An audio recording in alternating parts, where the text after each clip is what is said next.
पिछली शताब्दी में पत्र लेखन ने एक कला का रूप ले लिया। डाक व्यवस्था के सुधार के साथ पत्रों को सही दिशा देने के लिए विशेष प्रयास किए गए। संस्कृति विकसित करने के लिए स्कूली पाठ्यक्रमों में पत्र लेखन का विषय भी शामिल किया गया। भारत ही नहीं, दुनिया के कई देशों में ये प्रयास चले और विश्व डाक संघ ने अपनी ओर से भी काफ़ी प्रयास किए। विश्व डाक संघ की ओर से 16 वर्ष से कम आयु वर्ग के बच्चों के लिए पत्र लेखन प्रतियोगिताएं आयोजित करने का सिलसिला 1972 से शुरू किया गया। यह सही है कि खास तौर पर बड़े शहरों और महानगरों से साधनों के तेज विकास तथा अन्य कारणों से पत्रों की आवाजाही प्रभावित है, पर देहाती दुनिया आज भी चिट्ठियों से ही चल रही है। फैक्स, ईमेल, टेलीफोन तथा मोबाइल ने चिट्ठियों को तेजी से रोका है, पर व्यापारिक डाक की संख्या लगातार बढ़ रही है।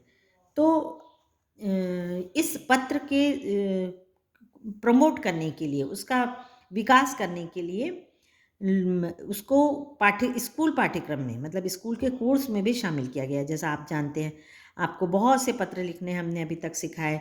कुछ पत्र होते हैं जो ऑफिशियल होते हैं, कार्यालय के काम के होते हैं। जैसे आपका किसी चीज़ का रिपेयरिंग करना है, जैसे नल है या फिर आपकी रोड ख़राब है या कचरा सही तरीके से नहीं फेंका जा रहा है या बिजली बार बार गोल हो रही, तो इसके लिए ऑफिशियल लेटर किस तरीके से लिखे जाते हैं। फिर कुछ होते हैं पर्सनल लेटर, व्यक्तिगत होते हैं, जैसे आप अपने माता पिता इनको लिखते हैं। और कुछ लेटर्स होते हैं जो आप पत्र लेखन या आवेदन करते हैं, जैसे स्कूल में है या नौकरी के लिए या छुट्टी के लिए है।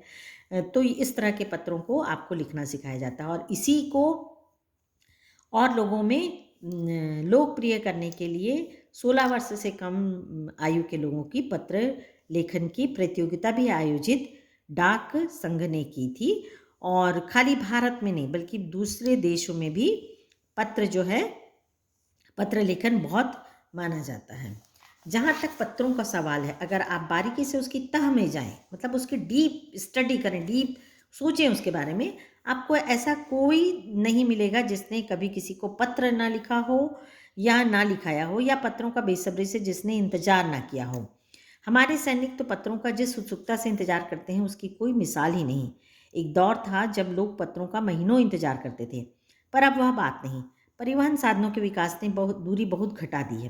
पहले लोगों के लिए संचार का इकलौता साधन चिट्ठी ही थी, पर आज और भी साधन विकसित हो चुके हैं। तो लेखक कहता है कि ऐसा शायद ही कोई मनुष्य हो जिसने पत्र कभी लिखा ना हो, पढ़ा ना हो या दिया ना हो। तो वाकई में ये बात है कि हम, भले ही आपने कोर्स के लिए लिखा हो, लेकिन आपने भी पत्र लिखा है। आपको प्रोजेक्ट में भी हमने दिया था पिछले साल पत्र लिखने का कि आपने दीपावली किस तरीके से मनाया, ये लिखिए। तो आपने भी अपने जीवन में पत्र लिखा है। और हम लोग जिस युग में जिए हैं, अपना बचपन जिए हैं, बल्कि हम कहें कि हमने स्कूल कॉलेज भी जब तक पढ़ा है तब तक के इतना ज़्यादा मोबाइल फ़ोन या टेलीफ़ोन का ज़माना नहीं था। मोबाइल तो बिल्कुल भी नहीं था, खाली फ़ोन या टेलीग्राम हुआ करता था। तो हमने उस पत्र की उपयोगिता या पत्र के महत्व और पत्र का जो इम्पोर्टेंस है उसको बहुत अच्छे से समझा है।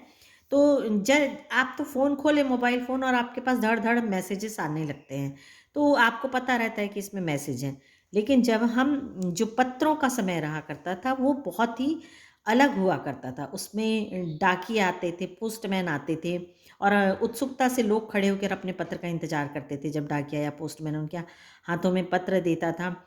उसके बाद वो खोल के उसको पढ़ते थे और उसमें बहुत बारीकी से, बहुत डिटेल से हर परिवार में जो भी घटनाएँ हुआ करती थीं, सुख की, दुःख की, परेशानी, उसका दूसरे अपने रिश्तेदारों या मित्रों से उसको शेयर किया करते थे। तो आज शहरों में नहीं, लेकिन गाँव में अभी भी इसका सिलसिला पत्रों का चालू है। और हमारे सैनिक, जो हमारे भारतीय सैनिक हैं, उनके लिए तो पत्र बहुत ही कहना चाहिए, वो उनके परिवार के सदस्यों की तरह होते हैं, क्योंकि अभी भी बहुत जगह टेलीफ़ोन का नेटवर्क नहीं होता है, लेकिन डाकिये या पत्र उस जगह तक पहुँच जाते हैं।